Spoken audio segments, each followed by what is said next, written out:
Hello friends, my name is Marines, and today we're going to be talking about all of the money that I spent on books this year. I'll start with why I'm doing this. For me personally, I find it interesting. I don't always track when I am spending what I am spending, so the look back really often is illuminating. I think tracking your spending in general can be a really useful tool in controlling your spending, like kind of being faced with the damage you've done. As for why I am sharing it with you, one, I'm hoping that some of you will find it interesting as well. I've done a video like this in the past and it was pretty well received. And two, because we are in a book community and it tends to be very like consumeristic, it can seem super driven by acquiring books and collecting books and purchasing and whatnot. And a lot of times that is also hard to quantify or put into context. And I think it varies so widely between community members, how much they are spending, that it's hard to get a grasp on like what everybody is doing and what is normal. And I think just talking about it provides some clarity and context. So speaking of context, I am a 36-year-old woman. I am established in my career at like a senior manager, director level. I do live in a moderately expensive city and I live alone, but I do have disposable income. I'm in a pretty good situation where I am able to purchase the things I'm going to talk about. I will also say that like reading is my primary hobby. Like what I spend my money on is usually like books and food with the occasional splurge on like dresses and beauty products. Like that's me. And hopefully that provides some context to where I'm coming from. When I started BookTube, I was not in the same situation. And not only was I more limited by like my own funds and financial situation, but I also was limited by space. Like I didn't have space to put books because I was still living with my parents. So I started with one vertical shelf when I was doing BookTube videos. And I also fell into the pattern of like, as soon as I started making content about books, I started upping my purchasing habits. And so my purchasing habits have sort of ebbed and flowed over the years, where there are some years that I'm very good about not buying new books. I'm just using my library. I'm only buying books that I've read and loved, which has always been like my rule of thumb. There are other years where I am just buying more. This was one of the years that I've bought a lot more than I have in previous years, with mixed success over whether or not I have read it. And I'm definitely hitting the point where my TBR is getting out of control again. And that is not only because of my purchasing habits, but because of things that are being sent to me by the publisher.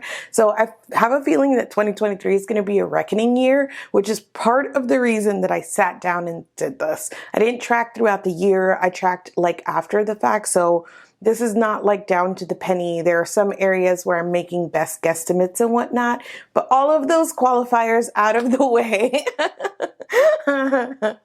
Let's get into it. I bet you're thinking like, how much money did you spend? Because that was a lot of qualifiers. Let's get into it. Let's start with subscriptions. I think that the last time that I did this, I had a Book of the Month and an Audible subscription. And this year I added Libro FM and Kindle Unlimited.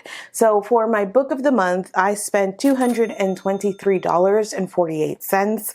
And I tried to pull the books that I got with the subscription, but it was a little bit tricky because I had worked with Book of the Month for some portion of this year. And at some point they were sending like all of the books of that month. So I tried to pick out the books that I actually paid for. That said, this has also been a terrible reading year for me and my Books of the Month. Like I love my Book of the Month subscription. I know that there are people who don't like Book of the Month, but it has always worked well for me and I enjoy their selection. I find out about new books this way. I enjoy getting it in the mail every month, picking my book every month. The whole experience of it is an enjoyable one that I look forward to. So I enjoy my subscription, which is why I have kept it, even though these have been piling up and I haven't been reading them as much this year as I have in previous years. I think the reason for that is primarily that I've been reading like something like 90-something% of my reading in 2022 was audiobooks. And because I'm spending money on these physically, I'm not going to purchase an audiobook. And these aren't always available immediately from the library because they're new releases. So they've just been stacking up. I don't feel great about it. I do want to keep my Book of the Month subscription, but I have to focus on reading these down or else I'm just buying books and like not reading them, which is not fun for me. It stresses me out. Like book collecting or buying books that I'm not going to read is like not what I am here to do. It's not how I want to spend my money. So this is like my pile of shame right now. Small Angels by Lauren Owens. The Change by Kirsten Miller, which I am currently reading and I'm about 100 pages into. The Hacienda by Isabel Cañas. The Wilder Woman by Ruth Emmy Lang. A River Enchanted by Rebecca Ross, which I started reading and got 50 pages into and was enjoying and then put aside and never went back to. The Cartographers by Peng Shepherd, which I started reading and then put aside. The Book of Cold Cases by Simone St. James. The Bodyguard by Catherine Center. Other Birds by Sarah Addison Allen. Spells for Forgetting by Adrienne Young. Love on the Brain by Ali Hazelwood, which I started reading and got like 50 pages into and put aside. And Tomorrow and Tomorrow and Tomorrow by Gabrielle Zevin, which I started reading and got 50 pages into and put aside. In addition to that, I still had an Audible subscription this year, but not for the entire year. Like I keep like turning my Audible on and off because like I don't want to have an Audible subscription, but sometimes they have exclusives. Like I have my whole library over there. At one point I had it on like the lowest setting that might be like 1 credit every other month or something like that. So I've just been messing with it this year to see if like I still really want it. And ultimately I ended up paying $179.40 for those subscription fees this year. Same thing with Libro FM. I had it on and off at certain points. So I do belong to Libro's ALC program, their advanced listener copy program, and I get so many audiobooks from that. It's so wonderful. But I turned it on at one point because I just also wanted to support independent bookstores. And I figured if I was spending any money on Audible, I could just transfer that over to Libro FM. So at one point I only had Libro FM. At another point there was some crossover, but in total I spent $119.92 on subscription fees for Libro FM. And finally, I also have Kindle Unlimited, and I had this for the entire year. I do read a good amount of Kindle Unlimited romances mostly, and so it becomes worth the price for me, except for I don't talk at all about my Kindle Unlimited reading because often that is my brain off reading. I don't rate them. I don't review them. I'm not going to talk about them critically at all. A lot of times I'm just kind of gobbling these up in between things if I'm not feeling well to de-stress. So I'm going to keep my Kindle Unlimited subscription, but what I'm reading on Kindle Unlimited is between me, these four walls, and God.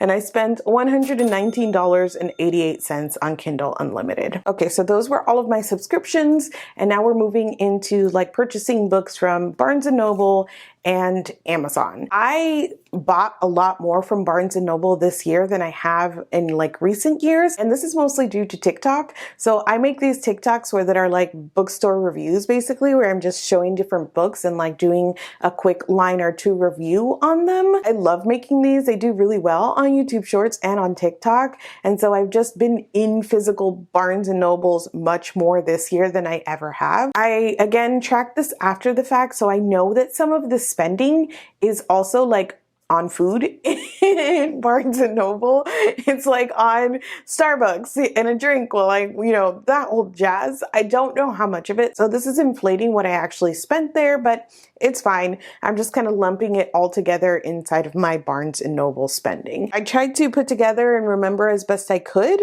all of the books that I bought at Barnes & Noble, all 10 books in the Kate Daniels series, and I have read books 1 through 8, and I am going to finish 9 and 10 before the year is up. It's like one of the only like firm set goals that I have for reading before the year is up, and I don't feel bad about this at all. I love the series. It's mostly read. We're good. I am now also trying to build my Mercy Thompson series. So I have like a weird, like 2 and 3 and then like 7 or like 8 and I don't know, something later on in the series. Whenever I'm there, I just go and see what they have in stock and whether or not I have them, and I'm piecing this together slowly. All of these are read, they are on my shelf, so this is just purchasing something that I've already read and enjoyed. I am also very slowly building up my In-Depth series. I read most of these books this year, and this is a series that is like greater than the sum of its parts in my feelings. Like every book is like 3-4 stars. Actually, the first one I gave like 2 stars. So I haven't always loved the individual entries, but I love the characters covers of this, and it has a lot of problems. It is very dated. It's propaganda. Like, this is not something that I'm recommending to anybody, but I jumped into it with both feet in this year, and it is part of what kept me reading in like a really difficult time. So I want to build my collection of these, but again, I'm not super pressed about this. All three of these are read. And similarly, I've been collecting these Marjolaine Baston editions of classics. They are kind of old lady-ish. I also compared them to like Thomas Kincaid. Like, I absolutely know that they're just like a little old lady and flowery-ish, but I really love these. The inside of these books is also really, really cute, and they've got all of these little extras inside as well, like family trees and letters and things like that. So I enjoy these a lot, and I bought these three, I believe, in store in Barnes & Noble at some point or another this year, and all of these are read. And then I've got like these random buys and picks. So Nettle and Bone by T. Kingfisher, which I have read and enjoyed. A Caribbean Heiress in Paris by Adriana Herrera, which I have not read yet. How to Be Eaten by Maria Alderman, which I have not read. The Fields by Erin Young, which I have not read. Sea of Tranquility by Emily St. John Mandel, which I have not read but hope to read before the year is over. Book Lovers by Emily Henry, which I have not read. This was for a book club that I bought it, and I was, I think, sick that month and wasn't able to make it to the live show, so I didn't get around to reading this, but it is nominated for a Goodreads Choice Award. It is like a finalist, and I'm reading all of the romance finalists, so yes, I will read this before the year is over. Okay, Hopeless by Colleen Hoover. Hear me out.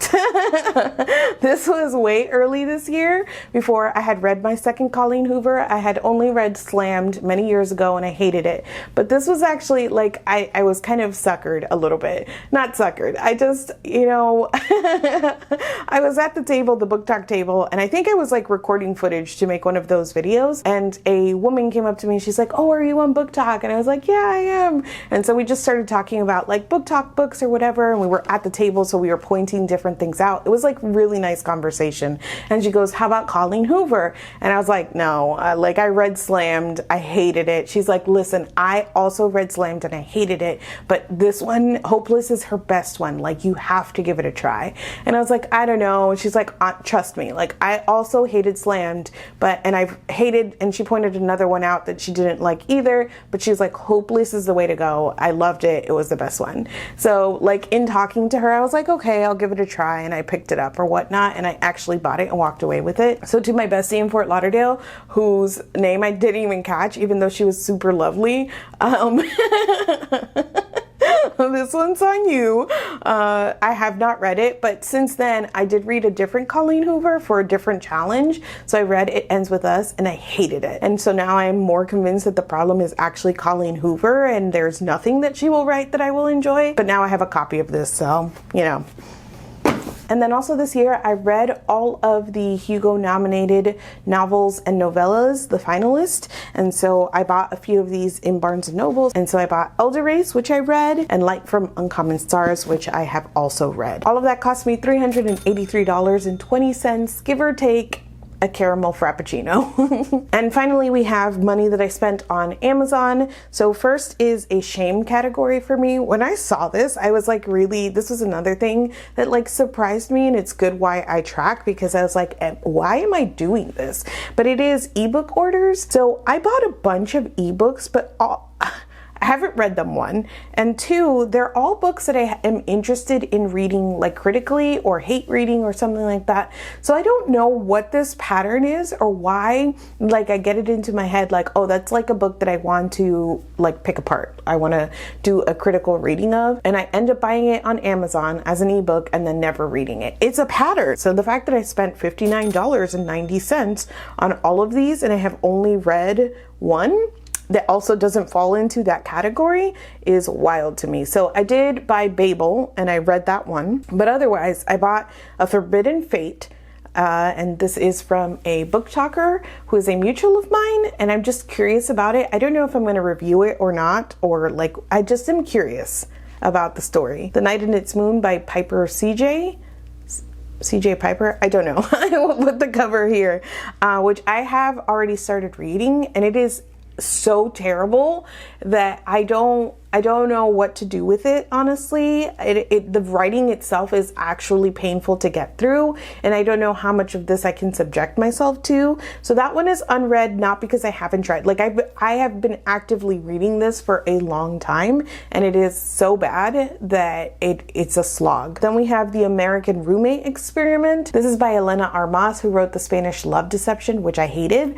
But I'm very curious about this one because I read the self-published version of The Spanish Love Deception, and this one I think has a publisher. So I'm curious to see if it's better or worse. And there are also a lot of like weird things in The Spanish Love Deception, vaguely problematic things, and I want to see if they continue on. So this is another like curiosity read. Alone with You in the Ether by Olivia Blake. I started to read The Atlas Six and I hated it, so I DNF'd it.